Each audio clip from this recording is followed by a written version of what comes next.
My problem here is, what's the good of a bridge if you just get walked over?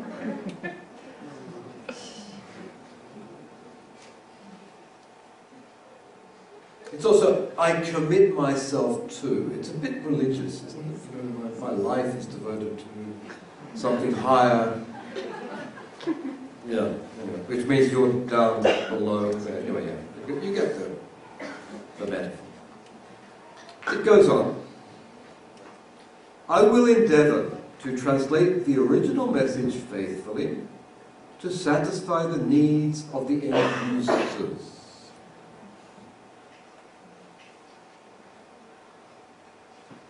What kind of ethics is this? What paradigm? Translate the original message faithfully. Representation. We're familiar with that. That's the equivalence paradigm, right? Remember that one? To satisfy the needs of the end users. What kind of ethics is that? Loyalty. Loyalty, skopos, action. How can these two fit together as parts of the same sentence? The first one, you're looking that way, the original message. The second one, you're looking that way, towards the end user. You could have completely different criteria there. If your end user doesn't need the whole text, what do you do? I mean, it just sounds so good in one sentence, until you start to question it in terms of the kinds of theories and paradigms we've been looking at. Actually, what's happened is the second part of that has been added in recent years. The traditional ethics is representation. The impact of Skopos theory has been such that people are now allowing a slightly wider frame of action. The other important, really important thing that you tend to forget is that it's the original message. They are suggesting indirectly that it's not wholly ethical to translate a translation, that you should go back to the original. But if any of you came here on Tuesday, when Kent Johansson from the European Parliament was talking about how they operate in 23 different languages, you will realize it's impossible to do that if you go back to the original in every case. And it's only possible to do it when you have input from Croatian, not even Maltese or Estonian, into English or French, and then from there into the other languages. You have this pivot language. That's the way it's done because of simple efficiencies. You've become unethical according to this code of ethics. A lot of work is done not from the original language, but from a pivot language. Faithful to what?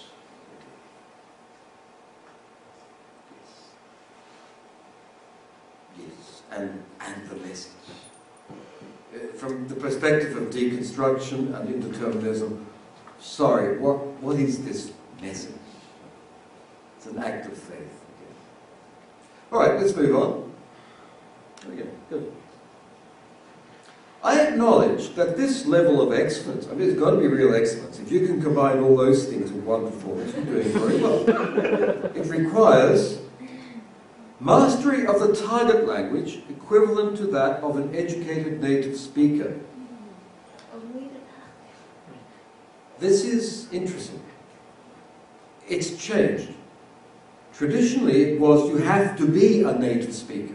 Your L1, or your main language, has to be the target language. Okay?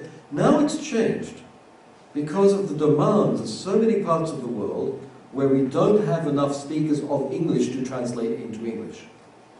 Amazingly so, but that's the way it is.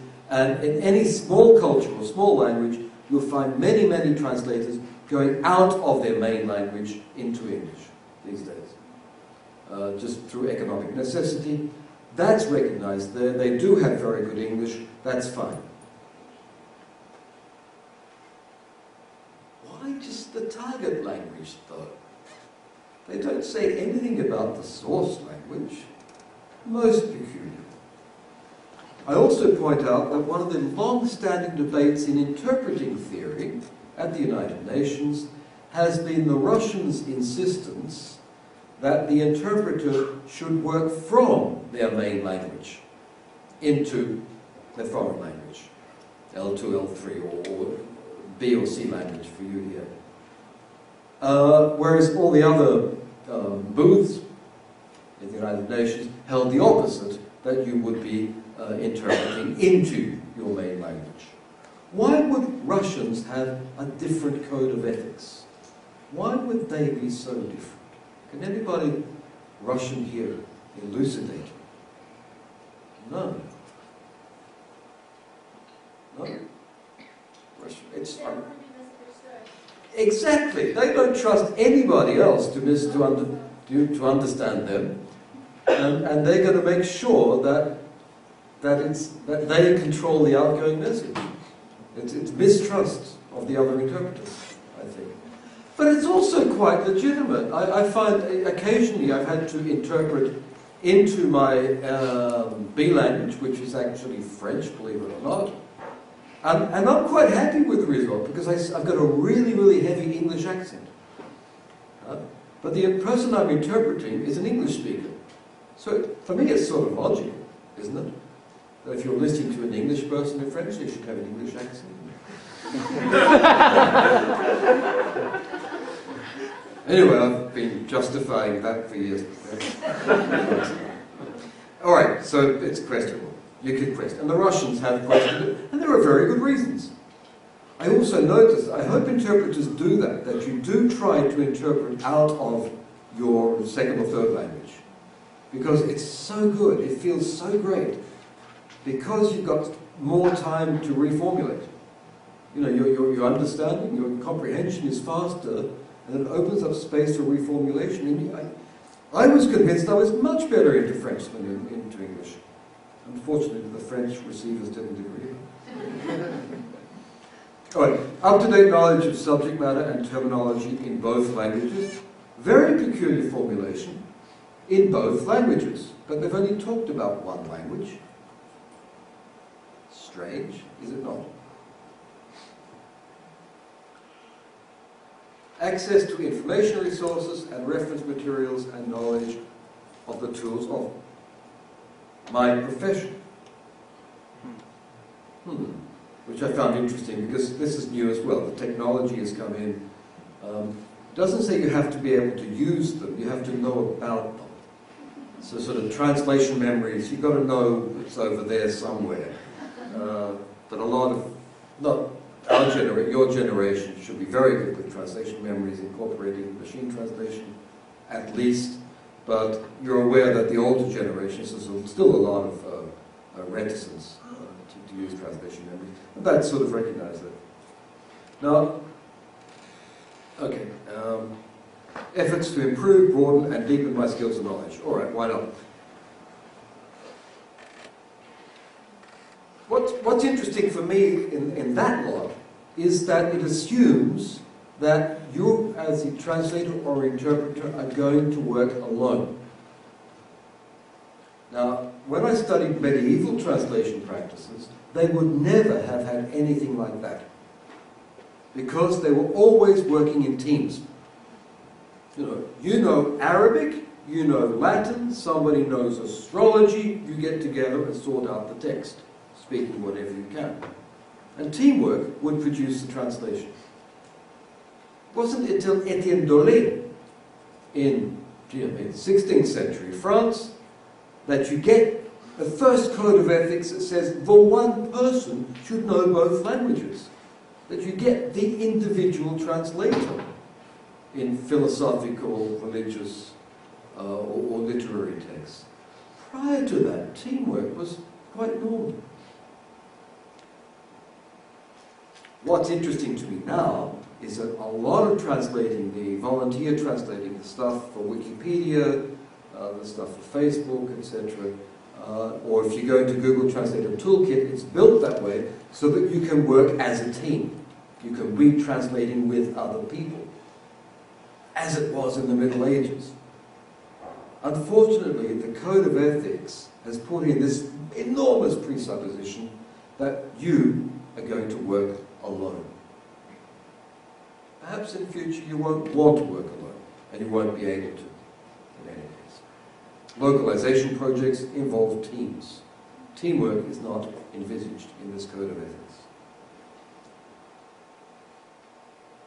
See, I don't get invited to the ATA very often. You can see why. I will be truthful about my qualifications and will not accept any assignment for which I am not fully qualified. Representation. Good.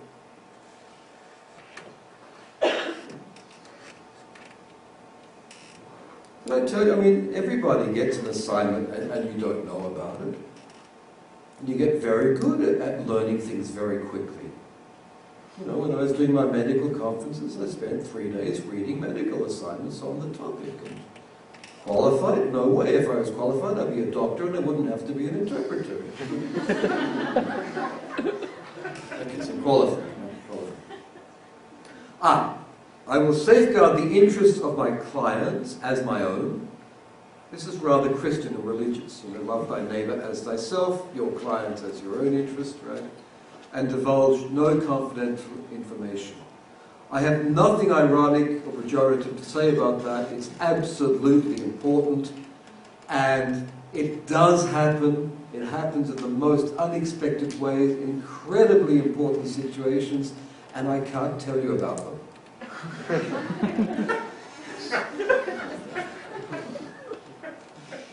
But it will happen to you, okay? Just remember, don't. You will be tempted to do something and you won't be able to do it. It just, don't do it. No, it's like many professions have this. It's not just translators and interpreters. Many years ago, I used to do geological work, believe it or not.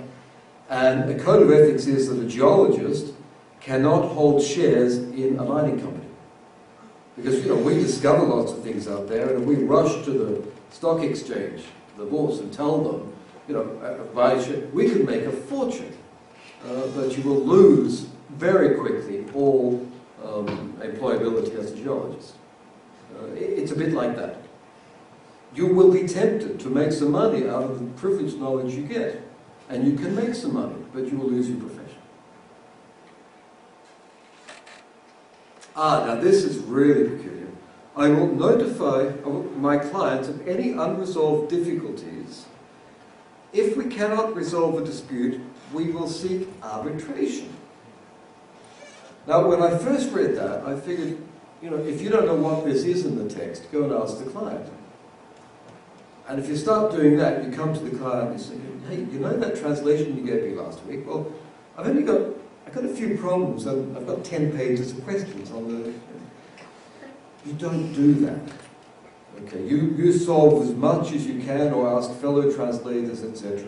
You don't go to your client with a list of unresolved difficulties. They'll think you're an idiot. You might be an idiot.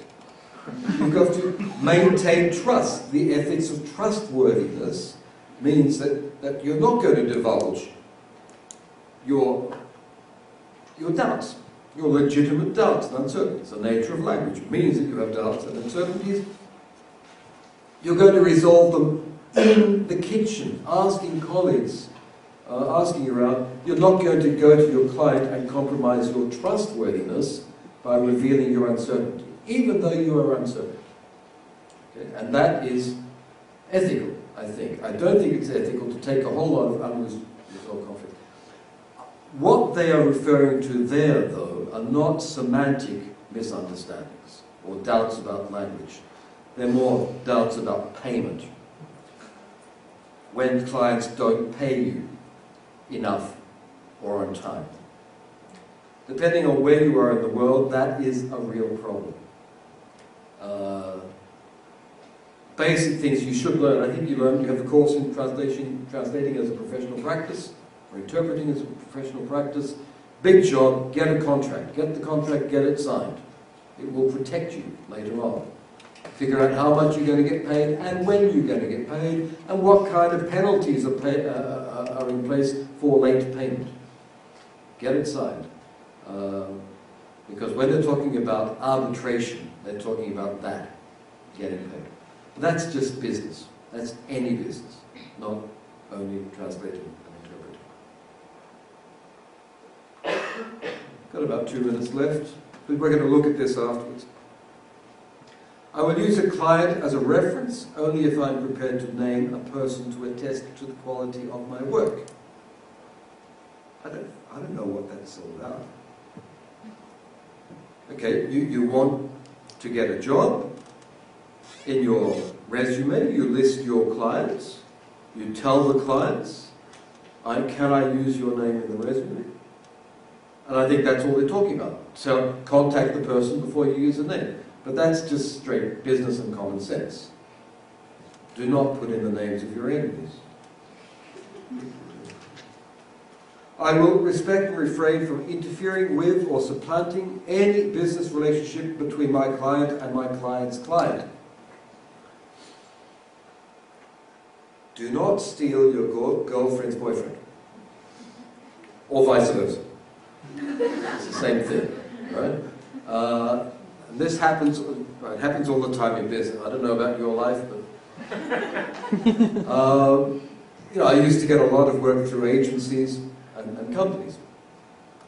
And if you work well, the end client will find out about you. They will often contact you because it's cheaper for them to come straight to you than to go through the agency, the intermediary. And you are supposed to say to that person, no, I had the work through the agency, through the intermediary, my loyalty is with the intermediary. And do not go off and work for the original client. Do you understand what I'm talking about? Okay. Hey, it happens.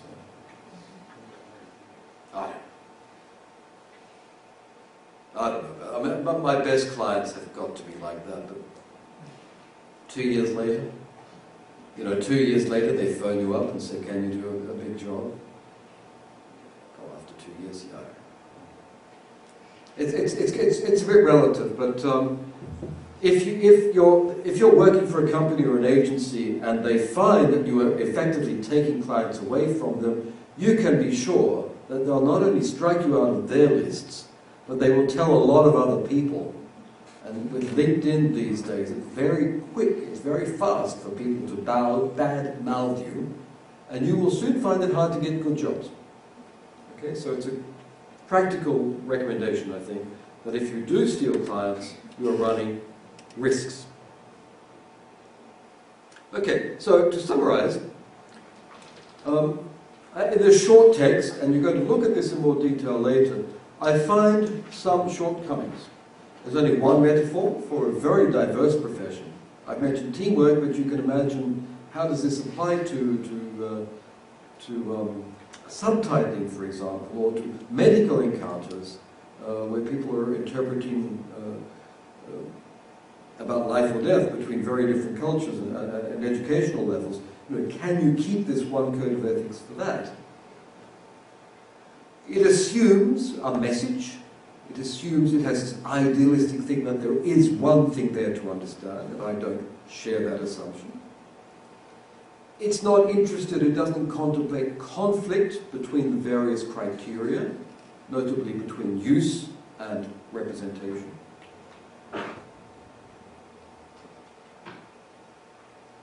And it's badly expressed there, but ultimately it gives you the profile of the perfect person, of what everybody would want, who's doing all these things at once,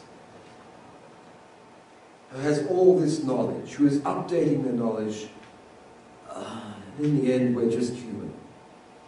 In the end, this ideal profile of the complete professional is unrealizable and will only serve to make us feel inadequate and guilty, as translators and interpreters have always been.